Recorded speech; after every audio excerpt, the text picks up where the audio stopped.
Douglas Kelly, he was the psychiatrist, the military psychiatrist that the International Military Tribunal brought in before this first Nuremberg trial to examine the highest-ranking representatives of the German civilian government and the military. And on his own, he developed an additional project to determine whether these defendants shared any kind of psychiatric disorder that could account for their criminal behavior and the crimes before and during the war. Many people did not like his conclusions.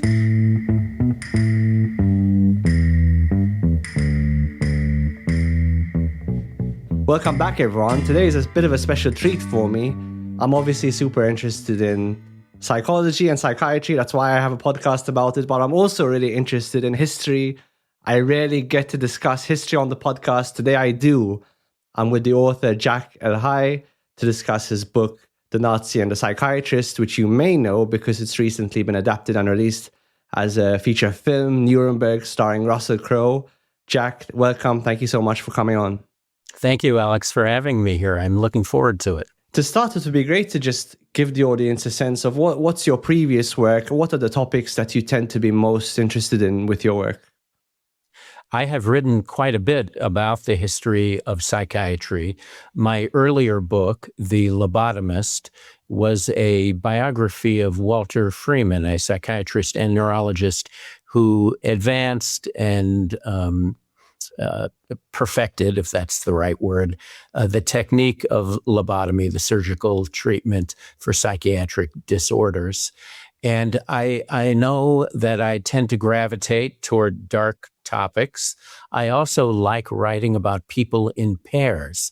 So in The Nazi and the Psychiatrist, we have Douglas Kelly and Hermann Goering. In The Lobotomist, we had Dr. Freeman and his surgical partner, James Watts. And I find that the combination of two characters like that is of interest to me. But I also write about crime, history in general, and the law. Those are the range of topics that have interested me the most. Yeah, I definitely resonate with you in terms of that interest in darkness. You know, one of the reasons I specialize in psychiatry is because I was interested in what are like the dark aspects of what can go on for a person. Not because I would gain any pleasure from it exactly, but because there's something about the darkness that's compelling and which has a truth. You know, I think a lot of modern society is trying to pave over some of the darker aspects of human nature, which we will talk about today. And so there's something refreshingly grounding and honest when you do go into those darker aspects of what it is to be a person. Yes, I agree. And I'm not a psychiatrist or psychologist. I'm a nonfiction writer who writes narratives about mainly events from the past. And I think that the dark stories, their life and death stories often, which are dramatic and good to write about and read about, and they illuminate corners of our experience that are intriguing and important. So that's why I like to go there. How did you come to write this book, The Nazi and the Psychiatrist? It came about directly through the work on that earlier book, The Lobotomist. As I was researching Dr. Freeman's life, I came across, many of his private writings, journal entries, things like that. And I saw that Dr. Freeman mentioned meeting this other psychiatrist, Douglas Kelly, in 1938 at a conference of the American Psychiatric Association. And what was striking about that meeting was that Dr. Kelly was at the conference not to present a paper or to give a talk, but to give a magic show before his psychiatric colleagues. And that struck me as really odd and brave. Psychiatrists must be a tough crowd for a magic show. And then after taking note of that and remembering it, I looked into Dr. Kelly's career a little bit and found out that he was the psychiatrist, the military psychiatrist that the International Military Tribunal brought in before this first Nuremberg trial to examine the German defendants. And these men were the highest-ranking representatives of German civilian government and the military. And I thought, wow, what a situation to be in. And that's when I started researching Dr. Kelly's life in earnest. Yeah, I can imagine being in your position. You've just written or you're writing a book about psychiatry, and you learn about the psychiatrist who's going to examine the top-ranking Nazis, and you're like, that's what I'm going to write about next. Yes, and my way of doing it is usually to try it out first as a magazine article. So I did write a magazine article, also titled "The Nazi and the Psychiatrist," for a magazine called Scientific American Mind. And that went well. And it's actually what the filmmaker James Vanderbilt initially saw and what made him interested in making Nuremberg, adapting the article into the movie. And then I came out with the book a couple of years later. So that part of the story has been very long in happening. And the book itself was quite long in happening. It took me many years of research and coming across an archive of Dr. Kelly's materials that had not been seen outside of his family for more than 50 years. Were you surprised that Douglas Kelly and his work in relation to the Nuremberg prisoners hadn't been written about before? Yes, surprised and pleased, because that left an opening for me. Dr. Kelly himself had written about it. He published a book in 1947 titled 22 Cells in Nuremberg.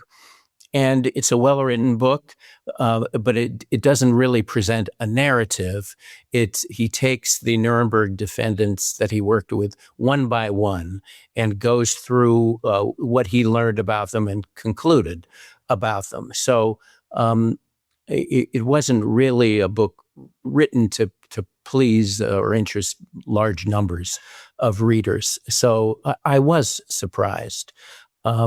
And I thought that Dr. Kelly's work, and also not just his research and conclusions, but also the circumstances of his own life, were worthy of covering too. I had read about 22 Cells in researching for this, and I saw it didn't really have a wide readership. And I suppose it's for the reasons you described, that it's maybe a bit too technical. It wasn't written in a narrative form for a wide audience appeal. Yes, and another reason why Dr. Kelly's book didn't go very far in reaching readers was that many people did not like his conclusions. And because of how people were feeling after World War II and after the Nuremberg trials, Dr. Kelly's conclusions struck an unwelcome chord. We can go into that later if you'd like to. Maybe first we could set the scene. Not everyone will know a huge amount about World War II, but what was Germany like in the immediate aftermath of this war? So the war in Europe was ending in the spring of 1945. And as the Allied armies were entering Germany, various leaders of the Nazi regime were being arrested and held. Some of the leaders also committed suicide before that happened, including Hitler and Goebbels and some others.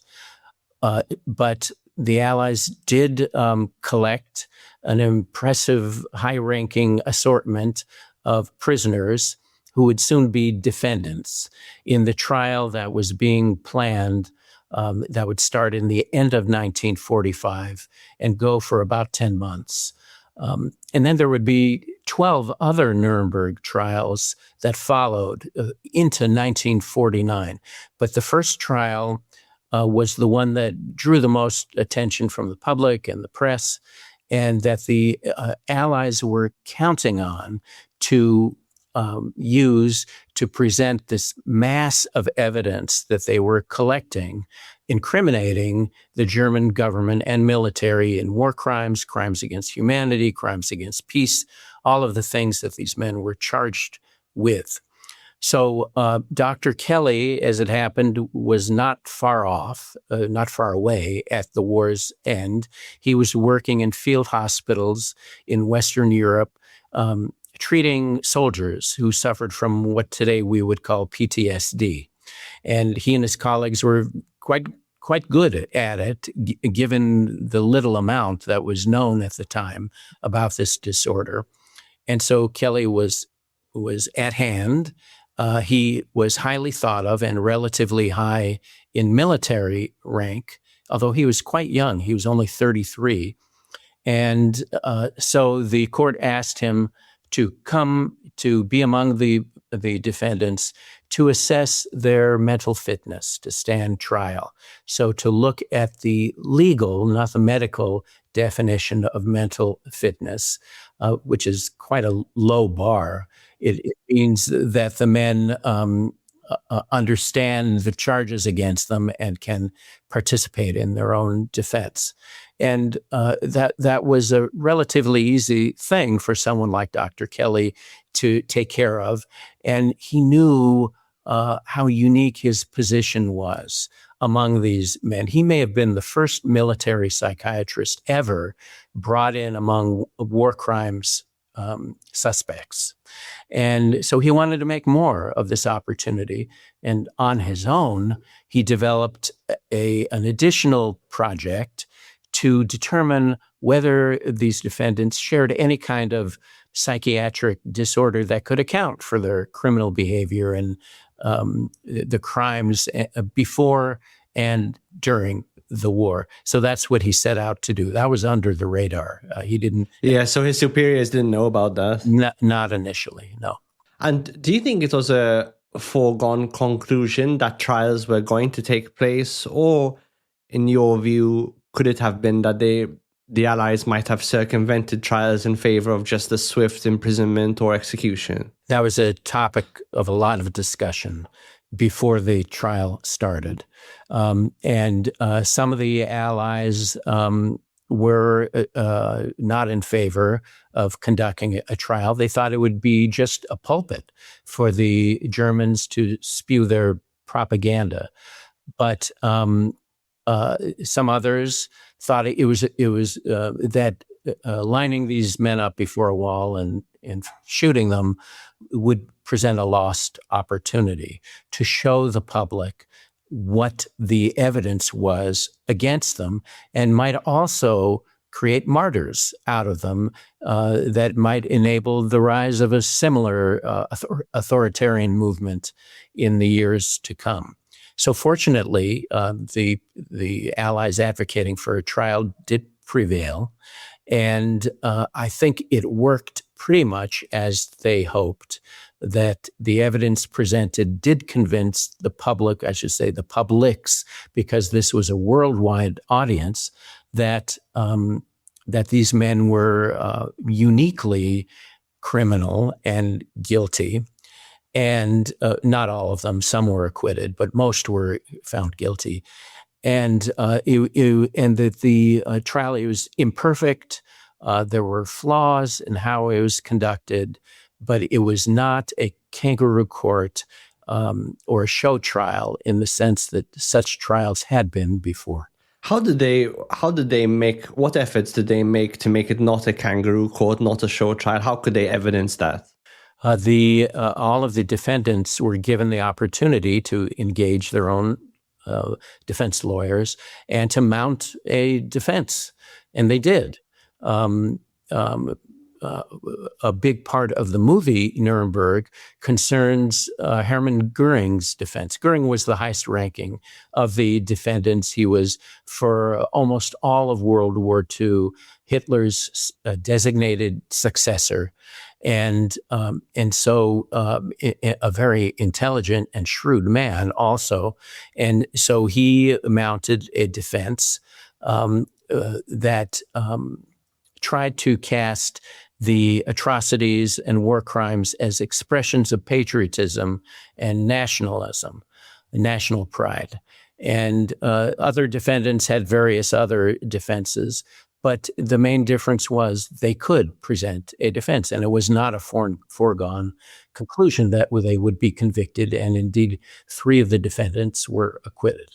They were actually able to articulate in their own words, why do I not feel I'm guilty? And I guess my understanding is one of the things that the Nuremberg trials showed is how unrepentant actually most of the Nazis were. Yes, unrepentant, lacking in remorse, lacking in conscience. That made an impression on many of the people who attended the trial and worked in it. Are the full Nuremberg trial tapes, are they available to watch? Can anyone watch them? There were extensive films made of the proceedings in the court for this first trial, and many of those are available on YouTube. Also, the complete transcripts have been available for a long time, and there are various sources. If you do a search, you'll find them, and that's thousands and thousands of pages. Let's talk a bit more about Douglas Kelly. What was he like as a personality? He, like many of the defendants, was highly intelligent, genial, good sense of humor. He had grown up in a really unusual family background. He was born in a Northern California town called Truckee. Truckee is situated in a beautiful place at the north end of Lake Tahoe in the foothills of the Sierra Nevada mountains. But that area was the site of one of the iconic American tragedies of the 19th century, and that was the death and terrible fate of the Donner Party. This was an overland group of people making their way west to California who got caught in the mountains in blizzards and horrible winter conditions and had to spend that terrible winter in the mountains and ended up cannibalizing the corpses of those who died. And so Dr. Kelly's grandfather, Charles McGlashan, was the first historian of the Donner Party and also collected artifacts for a private museum that he had about the Donner experience. And this included bones and other things that he had collected from the party's campsites. And Dr. Kelly's mother, Mr. McGlashan's daughter, also had a dark view of humanity. She was very accomplished, one of the first women attorneys to practice in California, very smart, but she viewed the activities of humans as adversarial, and she imparted this view to her son, Douglas, who grew up, attended medical school in California, began practicing psychiatry. He was initially interested in becoming a surgeon, but somebody told him that his hands were too small. And so he went into psychiatry and was doing quite well when the U.S. entered World War II after 1941. And so he joined the military, and that's what brought him to those military hospitals I spoke of earlier. He was considered an unusually talented interpreter and proponent of the Rorschach inkblot assessment, which back in those days, Kelly and his colleagues used to diagnose psychiatric disorders. It's not used that way now, and in fact, I think it's used much less than it was in the middle of the 20th century. But that Rorschach assessment was part of a group of psychiatric assessment tools that Dr. Kelly brought with him to Nuremberg when he started studying the defendants. He used another test called the thematic apperception test. He measured their IQs, but he really based a lot of his conclusions on extensive interviewing that he did among the defendants, hundreds of hours that he spent with them. And he spent the most time with Hermann Goering because Goering was intriguing to Kelly. Goering was an interesting mix of these positive qualities: intelligence, great sense of humor, charm, etc., and some dark, dangerous qualities: lack of conscience, lack of remorse, and manipulative skills. Dr. Kelly was quite good in that department himself, and so they were a good match for one another. And they set about manipulating one another to get what they felt they needed from the other. And I guess so Kelly was his goal to understand Goering as best as he can, to get as an honest a take on his own inner experience as possible. Do you think that was his goal? Yes, to understand Goering's motivations and the circumstances in which he rose to power within the Nazi Party. And Kelly was interested in those questions for all of the defendants. But Goering was different from the rest because he was influential among them. The other defendants deferred to him. And he assumed, he accepted this deference as natural because of his high rank. And they got on well together. I would never say they became friends, but I think they admired each other and enjoyed the conversations that they had with each other. Kelly did not question Goering only to access the psychiatric workings of Goering's mind.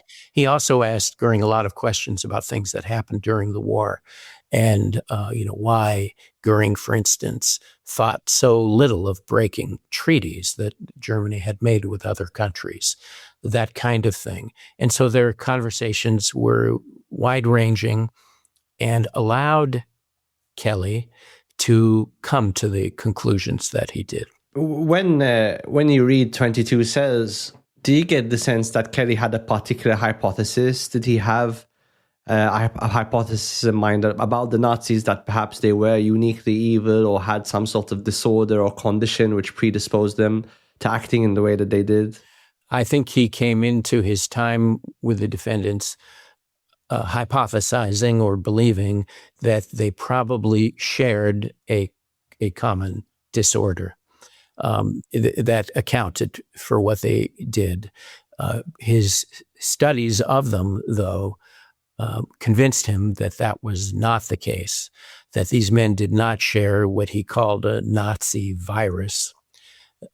They shared some other traits, but not traits that would lead him to conclude they had a serious disorder. What were the common traits that they did show? Kelly believed that most of them, if not all of them, were opportunists, that they were primarily motivated by personal gain, personal power, exercising power over others. Most of them also were type A, what today we would call type A workaholics. They worked very hard, and that they were able to separate their careers, often crime-riddled careers, from their personal lives, family lives, and that they did not think a lot about. They were not masters of empathy. They did not think a lot about the consequences of their decisions on other people. It was all about what it did for them or what it did for their regime. Something I got from the book about Goering in particular was it's like he was able to be, or perhaps display what you could think of as empathy in some circumstances, like with regards to his family or to animals and things like that, but then was able to compartmentalize that when it came to Eastern Europeans, for example, or Jewish people. He was able to just shut off any empathy that he did have in other contexts. Goering was a leading advocate for animal rights, and he held positions in the German government that allowed him to push through laws that protected the rights of animals far in advance of what was happening in other countries. And Goering, as it happened, considered animal rights much more than he considered human rights, and did not have qualms about violating the rights, ending the lives, threatening the lives of humans, whereas he was very concerned about animals. So these are complex men.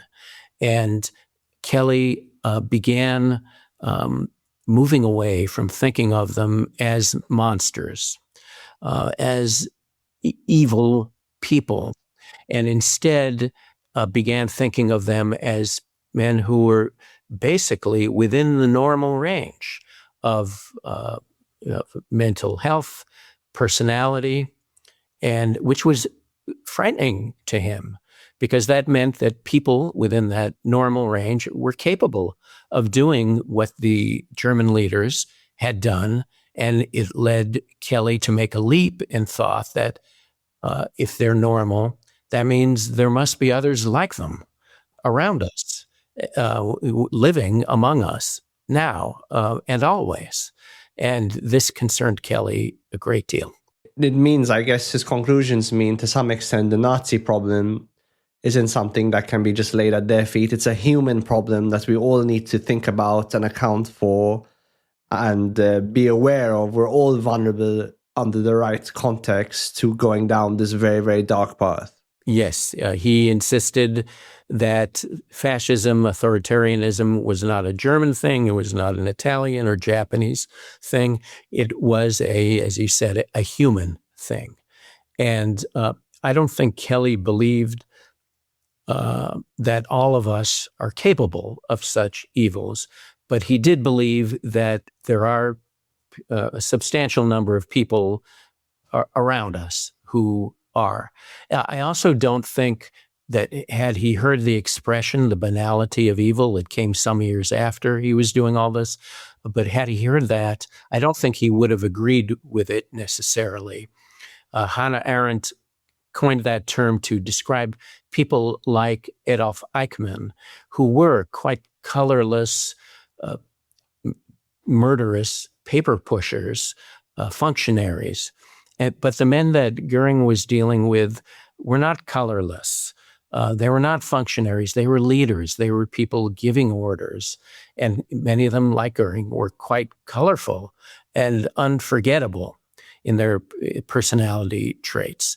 So it's a complex situation that Kelly found himself in. And I guess Kelly's conclusions make intuitive sense to me, because there must have been so many Germans who would have either known about or be in some way directly connected to bad, horrific things that were happening in Germany at that time. Most of whom wouldn't have had any kind of diagnosable mental health condition. Many of these people were ordinary citizens. And so to me, it makes sense that rather than a psychiatric condition, what we're dealing with is like a human vulnerability, perhaps to ideology, perhaps to groupthink, perhaps to authoritarianism, things like that. Yes, or self-interest. But I think that's well put.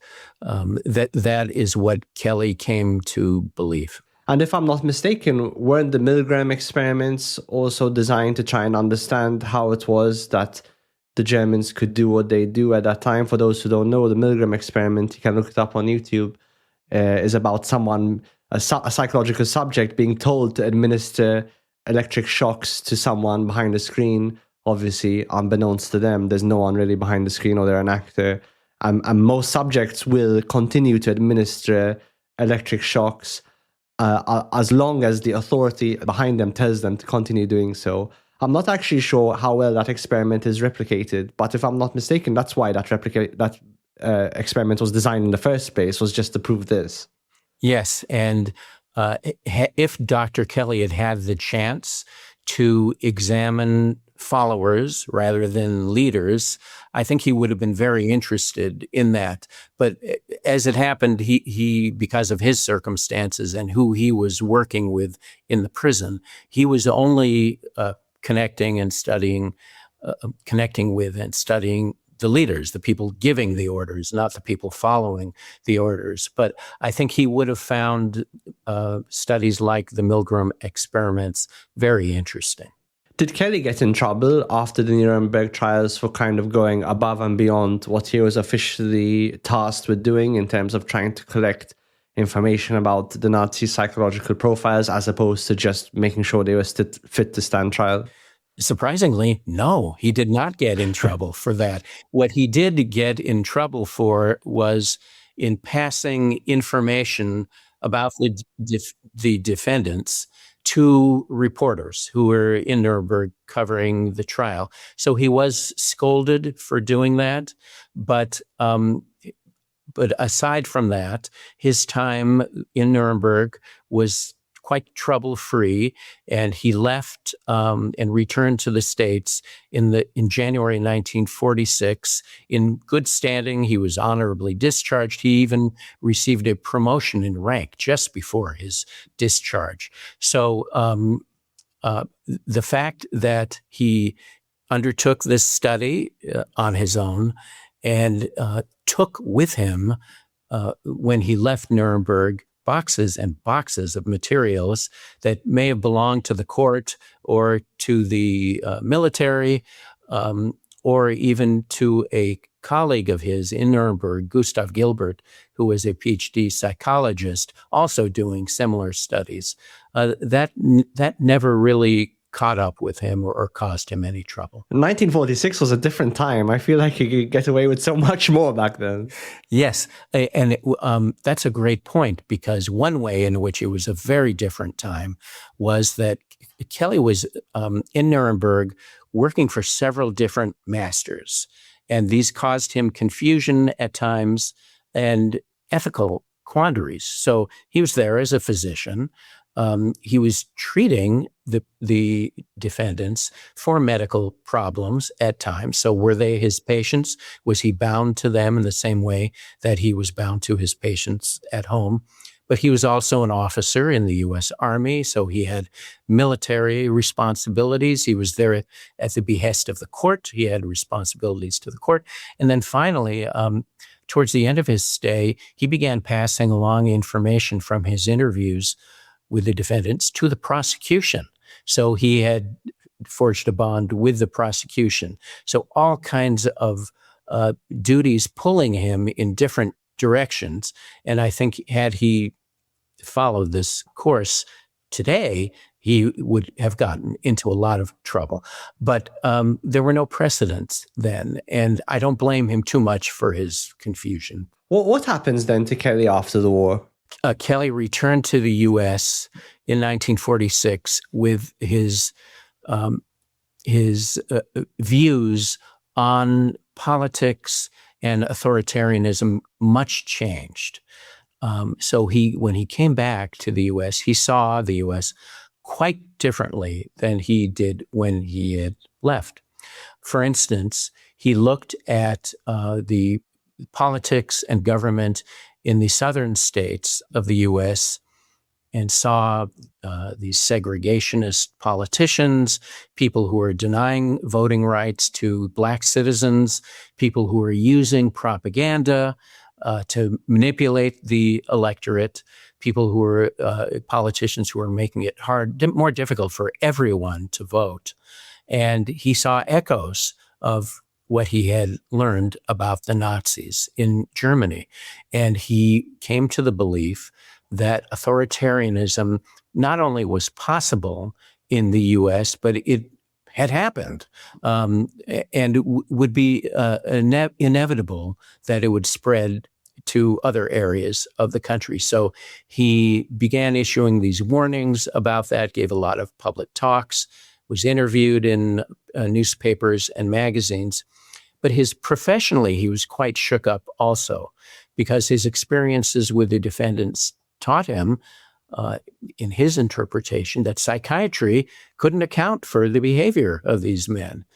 If psychiatry couldn't, then what could? And he began a gradual movement during the rest of his career toward criminology, so one of the social sciences. And when he died in 1958, he was teaching at the University of California, not as a professor of psychiatry, but as a professor of criminology. But all of this happening in his life was augmented by personal problems. He began drinking heavily. Problems arose in his marriage. He was a really difficult father for his 3 children. And he began to believe, because of the failure of his book, 22 Cells, that he did not have the professional esteem that he thought he deserved. And so through the 1950s, he became very depressed. And all of that led to his own suicide in 1958. Yeah, it's quite tragic because you think if there's one thing that's great to have in the aftermath of World War II is someone who can give an in-depth psychological perspective on the guys behind the Nazis, and how valuable that was. And it's clear he was trying his best to communicate the dangers of that to the public, and such a shame that that it fell on deaf ears. Especially in the US and the UK. After that bloody war, so long, so many tens of millions of people killed, people did not want to hear that all this massive effort and bloodshed wouldn't end fascism or authoritarianism, that it would arise again, as Kelly believed. So his message really fell on deaf ears, and his book sold very poorly. People weren't ready for that message, I guess, psychologically themselves. People, I guess, the kind of us and them narrative is so much easier to swallow than the line between good and evil runs to the human heart narrative. Well, and even today, it's a common belief, I think, that the Nazi perpetrators were monsters. I personally don't like that characterization because I think it absolves them of responsibility. That what monsters will do monstrous things. They can't help it, in a sense. But people who make choices and choose to commit crimes, do evil things, they can be held responsible. And that's much more comforting to me. It's also what Dr. Kelly believed. Yeah, I guess people are resistant to the idea of someone like a Nazi not being labeled as a monster because in some way that could be seen as like an approval of the things they've done. But of course, it's possible to hold two things in our heads at the same time. The Nazis could not be monsters, but they could have done horrendous things which they absolutely shouldn't have. And be taken to account. And be taken to account. And in fact, be taken to account more, as you said, because they're not necessarily inherently, endemically monstrous, but they're human beings just like you or I.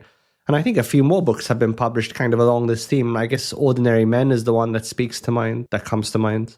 Yes, and that book, which was very influential, was about the Germans in the armed forces and other groups who carried out the orders.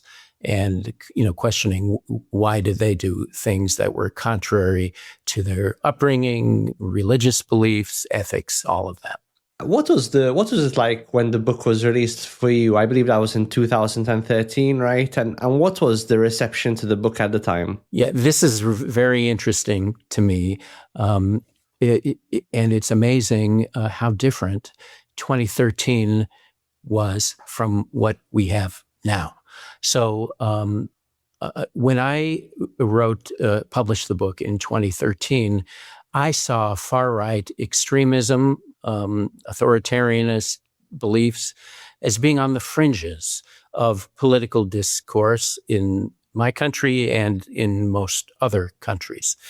Now it's different. Now that kind of discussion is more at the center of political discourse. My book, when it was first released, didn't get a whole lot of attention. It was reviewed only in one publication that had a national readership in the U.S., and that was magazine called Science News, so not exactly a part of the literary vanguard. And the book did better in its various translations in Europe than it did in the U.S. But the release of the movie in Nuremberg in 2025 has changed that quite a bit, and the book, as a result, has gotten a lot of attention, and it's felt to resonate and be. Dr. Kelly's conclusions are thought to be prescient, and so it's seen quite differently. That's fascinating to me. Yes. And do you think there are lots of lessons from that book and from 22 Cells that we can draw on to see what's happening now in the US politically in terms of the Trump administration, but even trends that we see in the UK, the rise of the popularity of people like Nigel Farage and the Reform Party and phenomena like that? Yes, I think there are lessons. And in fact, Dr. Kelly laid out some principles that he thought would help democracies as they grappled with authoritarian uprisings or upwellings in their society. And there were three principles. I think two of them are very good that we should pay attention to now. One has to do with education. And it's Kelly believed that to make the citizenry resistant to authoritarianism, people should be taught to exercise critical thinking. And he found that to be deficient in the 1940s. It's still deficient now, if not more so. And learning how to form opinions based on assessed evidence from a variety of sources, judging whether a source is worthy of attention and consideration. All of that can help avoid people making decisions and forming opinions based on emotion and perceived grievances and things like that. And then a second point that Dr. Kelly made was that had to do with voting rights. He believed that voting should be made easier for anyone eligible to cast a ballot. And he was thinking then of the voting restrictions on Black voters in the U.S. But we're seeing in the U.S. now and in other places that there are voter ID laws, other restrictions that are preventing clearly eligible voters from casting ballots. And the third part of Dr. Kelly's program was one that I think is a little silly. And he believed that candidates for political office should be subjected to mandatory psychiatric examinations before they could run. And I don't like that because it suggests, first of all, that a psychiatric disorder, just on the face of it, is disqualifying for holding an office, but also who examines, who judges. It seems to me there's too many pitfalls there. Do you think it would be fair? I mean, having looked at the history of fascism with as much depth as you have, do you think it's fair to say that aspects of the current US government are explicitly fascistic? Do you think that's a fair statement? Yes, particularly in the current Trump administration's treatment of putting out information and manipulating its target audiences, and in ignoring the safety rails that have been established by the U.S. Constitution. So yes, I think it's a definite move towards authoritarianism in that administration. Actually, I found when I was researching fascism, it's quite a difficult word to define. And fascism has manifested in many different kinds of governments. You know, Japan in World War II, Italy in World War II, Germany, Spain at some point. Do you have what are a few principles someone can use to understand if a government is fascistic? I'm not an expert on fascism, except as it pertains to this little slice of history that I wrote about in my book. But in general, I would say that anything that seems, feels, appears to be anti-democratic is potentially fascistic. And that it involves concentrating power in a small number of people who also hold power over the institutions of a government, like the military or police forces or legislatures, and that a lot of it has to do with the concentration of power. Yes, and I guess one trend that I've noticed is a kind of a huge focus on state as opposed to an individual, that everything is centered around the state. Like if you think of MAGA as an example, it's Make America Great Again. The state is put in almost a position as a deity. Yes, and nationalism in general, based on ethnicity, race, religion, and these other qualifications, almost always in the long run leads to trouble for other people. And so that's often, as you said, a big part of fascist administrations. What was it like for you to see your work being adapted into a film like this with such huge media attention, such star power? What was that like for you? It was unearthly at first. Still is. I've seen Nuremberg 5 times now, not because I have wanted to necessarily, but because I have participated in programs where it was screened, and some of the scenes look exactly like I had imagined them in my mind's eyes. Some are different. But what I really like the best about Nuremberg is that in an essentially factual presentation of the story, not 100% factual, but factual enough, it conveys the messages that I think are important from my book about the normality of authoritarians and the potential for authoritarian danger anywhere at any time. What I got from the film, obviously for me, Russel Crowe's performance really stood out, and I really got how many layers of depth there were to Goering, how he could be on the one hand so gregarious and manipulative and charming, but then underneath, a very shrewd, calculating character who's always kind of vying for control and is always vying to hopefully have the last laugh or have the last word in. Formidable and dangerous. And that goes against the popular image at the time of Goering in the press in the UK and the US.